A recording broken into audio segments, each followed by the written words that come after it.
Assalamualaikum warahmatullahi wabarakatuh. Innal hamdalillah nahmaduhu wa nasta'inuhu wa nastaghfiruh wa na'udzu billahi min shururi anfusina wa sayyiati a'malina. May yahdihillahu fala mudilla lahu wa may yudlil fala hadiya lahu. Asyhadu an la ilaha illallah wahdahu la syarika lah wa asyhadu anna Muhammadan 'abduhu wa rasuluhu, amma ba'd. Akhwana ahibai, seperti yang disampaikan oleh pembawa acara tadi, bahwa kita semua, antum semuanya adalah calon duat, calon pendidik umat, teladan umat, yang pasti akan berhadapan dengan berbagai macam lapisan masyarakat, dengan berbagai macam latar pendidikan, dengan berbagai macam latar belakang pemikiran. Karenanya memahami dan menguasai bagaimana trik-trik, kiat-kiat untuk berkomunikasi, menjadi seorang dai, seorang pendidik yang sukses adalah satu hal yang penting. Karena betapa banyak orang yang karena kurang mampunya untuk berkomunikasi dengan efektif, untuk berinteraksi dengan cara-cara yang bagus, akhirnya intan berlian dakwah yang harusnya bisa tersampaikan, kebenaran yang harusnya bisa ia sampaikan kepada masyarakat, ternyata terhalang, terhambat, hanya karena apa? Karena cara dia yang kurang baik. Karenanya memahami ini, menyadari hal ini, saya ingin mengajak antum sekalian sedikit bertukar pengalaman bagaimana trik sederhana untuk bisa menjalankan komunikasi, untuk bisa berinteraksi dengan masyarakat yang efektif insyaallah, dan dengan cepat bisa menyampaikan apa yang ada di hati kita, keyakinan, iman, ideologi yang ada dalam hati kita, kita bisa sampaikan dengan sederhana, dengan cepat, tanpa menimbulkan efek-efek samping yang buruk. Karena bisa jadi, karena kurang pandainya kita menyampaikan, bisa jadi dakwah kita ditolak, bisa jadi dakwah kita salah difahami, bisa jadi apa yang kita sampaikan malah tidak tersampaikan sama sekali, akan tapi kita harus menanggung beban yang tidak sederhana. Karenanya apa yang akan sampaikan ini adalah beberapa trik-trik sederhana. Insyaallah ini bukan yang pertama dan terakhir, akan tapi akan dilanjutkan dengan beberapa sesi selanjutnya untuk lebih mendalami bagaimana kiat-kiat kita berkomunikasi menjadi seorang pendidik yang benar-benar sukses, juru dakwah yang sukses biidznillah. Baik. Karena ini adalah lebih tepat sebetulnya kalau disebut sebagai pelatihan bagaimana kita berkomunikasi dengan baik. Karena saya akan contohkan secara langsung bagaimana dalam berkomunikasi dengan masyarakat luas, dengan berbagai macam pemikiran, latar belakang, kita bisa berkomunikasi dengan baik. Kita lihat, saya beri tema, judul tema kita pembicaraan sore ini dengan kata-kata kiat-kiat mudah menjadi pendidik sukses. Sederhana, mudah, insyaallah. Dan sebetulnya kita semua sudah memahaminya, namun karena kita kurang mampu menerapkannya, akhirnya hal-hal sederhana ini seringkali menjadi hambatan dalam komunikasi kita sehari-hari. Lihatlah, kita mulai. Poin pertama yang harus difahami oleh setiap orang yang berkomunikasi, terlebih sebagai seorang pendidik, adalah memahami bahwa sejatinya Anda berbicara itu adalah mewakili Anda sendiri. Seringkali dalam berkomunikasi kita mengatakan kita, padahal bukan, itu adalah pemahaman antum sendiri. Seringkali antum merasa perlu untuk mewakili orang lain dan mengatakan kami, padahal bukan, itu adalah apa yang ada di pikiran antum sendiri. Terlebih lagi, yang lebih jahat atau tidak adil lagi, tidak tepat adalah tatkala mengatakan, memaksakan pemahaman kepada lawan komunikasi kita. Sehingga apa yang antum pahami, apa yang antum pikirkan harus dia pahami pula. Dia harus memikirkan, dia harus memandang dari sudut yang sama juga. Ini tidak tepat. Ini tidak benar. Ini namanya ego dalam berpikir, dalam berkomunikasi. Jangan pernah ada ego dalam komunikasi. Karena saya akan mulai contohkan dengan contoh sederhana. Lihatlah, kata orang ini adalah durian, bukankah demikian? Durian kata orang adalah rajanya buah. Kata siapa? Kata Anda kan, yang suka. Bagi yang tidak suka, apa komentarnya? Buah kok bau. Sudah habis makan, baunya luar biasa. Sudah warnanya kuning, lembek, baunya luar biasa. Lebih mirip dengan apa? Katanya. Itu yang bagi yang tidak suka. Tapi bagi yang suka, akan memuji duriannya luar biasa habisnya. Dia beli dengan harga mahal. Tapi tidakkah antum sadar bahwasanya durian ini tidak boleh naik pesawat?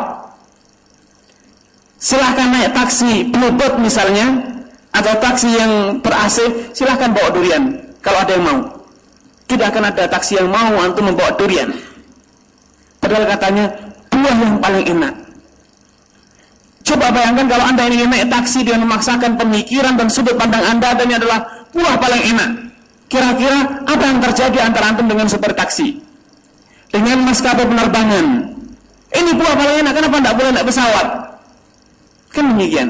Tapi mau tidak mau tatkala antum harus naik pesawat, antum akan menyadari, oh ternyata durian ini, walau rasanya luar biasa bagi saya, ternyata jelek, ada negatifnya, baunya susah hilang. Bagi yang tidak suka bisa mabuk, dan yang sudah makan kalau sendawa luar biasa baunya. Bukankah demikian? Sehingga diharapkan bagi seorang dai tidak boleh memandang masalah itu hanya dari sudutnya saja. Dia harus pandai berpindah sudut dan mengatakan, oh kalau dari sudut sini masalahnya kelihatannya beda. Kalau saya dari sudut yang lain, maka akan nampak masalahnya dari sisi yang berbeda. Karena seorang dai harus pandai memandang masalah bukan hanya dari sudut pandang dia, tapi juga dia harus pandai memandang dari sudut orang lain. Bisa jadi sudut pandang dia tidak baik, sudut pandang dia kurang komprehensif, kurang lengkap, tapi sudut pandang orang lain yang lebih tepat. Contoh lain misalnya, ini yang Padang paling suka ini ya. Orang Padang luar biasa sukanya ini. Rendang jengkol katanya. Sudah kalau dapat rendang jengkol ini, antum tahu tidak? Jengkol ini bagi orang Padang, Sumatera, Riau misalnya, adalah oleh-oleh favorit. Sampai mahasiswa Madinah pun bangganya luar biasa kalau mendapatkan oleh-oleh jengkol. Cepat. Tapi bagi banyak orang, makan kok ya jengkol. Sudah keras buahnya, rasanya pedas di mulut, baunya tidak enak. Kalaupun sudah selesai, baunya di luar juga luar biasa. Kalau bagi yang suka, enak sekali. Coba kalau seorang suami dan istri, yang satu suka jengkol luar biasa, yang satu tidak suka jengkol, kira-kira apa yang terjadi di rumah tangga itu kalau masing-masing memaksakan sudut pandangnya? Pasti akan terjadi cekcok. Demikian juga ini. Seorang suami pun suka durian, dibawa ke rumah, istrinya tidak suka durian, apalagi sedang hamil 3 bulan. Kira-kira yang terjadi di rumah tangga itu adalah perang dunia ketiga. Satu memuji, satu huwa sampai mutah. Tapi inilah dinamika kehidupan. Antum harus pandai memandang masalah bukannya dari satu sudut, akan tapi dari berbagai sudut. Bukan hanya dari satu dimensi, tapi harus dari berbagai dimensi. Jangan hanya berpikir di dunia ini yang punya otak hanya saya, di dunia ini yang paham hanya saya, di dunia ini yang bisa berpikir hanya saya. Anda tidak paham, Anda tidak berpikir, Anda tidak mengenal, Anda tidak memahami. Jangan. Sadarilah bahwa di dunia ini banyak pola pikir, sudut pandang. Jangan sampai ada ego dalam berpikir. Contoh lain, cabai. Siapa bilang cabai itu pedas, tidak enak? Justru cabai itu luar biasa enak. Makanya cabai dikejar orang sampai suatu hari cabai itu harganya bisa 70.000, bisa sampai 100.000 rupiah. Hampir serupa dengan harga emas. Padahal siapa yang tidak sadar kalau ini adalah pedas? Tapi itulah orang, terutama Padang dan yang lain mengatakan, makan kalau tanpa lado katanya nggak enak. Bagi orang Jogja, innalillahi wa inna ilaihi raji'un, makan kok sampai kemeringet gitu. Apa enaknya makan itu dinikmati? Ini makan lah, wah minta air kipasan, kok enak? Tapi itulah sudut pandang, pola pikir orang. Hargailah pola pikir dia. Tapi yang suka ini makan kok manis. Gudeg Jogja itu apa makan pakai gudeg? Ini makan nasi atau makan kolak katanya. Jadi kalau pola pikir yang egois ini terus dikembangkan, dipertahankan, tidak ada upaya untuk menyadari bahwa orang punya persepsi, orang punya kepuasan, orang lain punya sudut pandang, pasti yang terjadi adalah cekcok.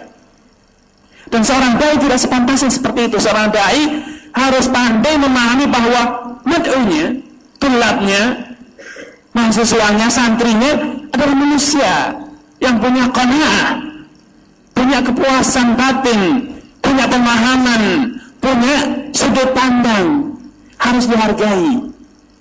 Harus dihargai walaupun belum tentu diterima, dihargai belum tentu diterima. Seperti orang Jogja tatkala menghargai orang Padang, apakah berarti orang Jogja harus makan ladonya Padang? Tidak mesti. Tapi dihargai, silakan Anda menikmati lado Padang Anda, tapi jangan paksakan saya untuk turut makan. Orang Jogja pun demikian, silakan Anda makan orang Padang pun demikian, silakan Anda makan gudeg Anda, tapi jangan pinta saya harus makan gudeg. Saya tidak bisa makan nasi dengan sesuatu yang manis. Silakan, hormati.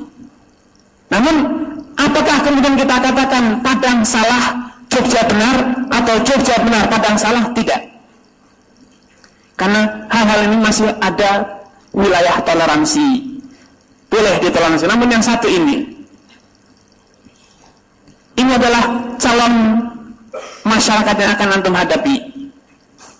Mungkin antum mengatakan, bolehlah Padang dengan Jogja saling toleransi. Oke, sekarang ini, apakah saya harus toleransi dengan orang yang hobi merokok? Kan rokok haram. Mana mungkin saya bisa toleransi? Saya harus tentang, saya harus fatwakan haram, saya harus musuhi, saya harus hapuskan kalau bisa rokok. Iya. Tapi coba Anda sadari, Anda bertanya kepada perokok, apa kata mereka tentang rokok? Rokok itu membuat saya bisa konsentrasi katanya.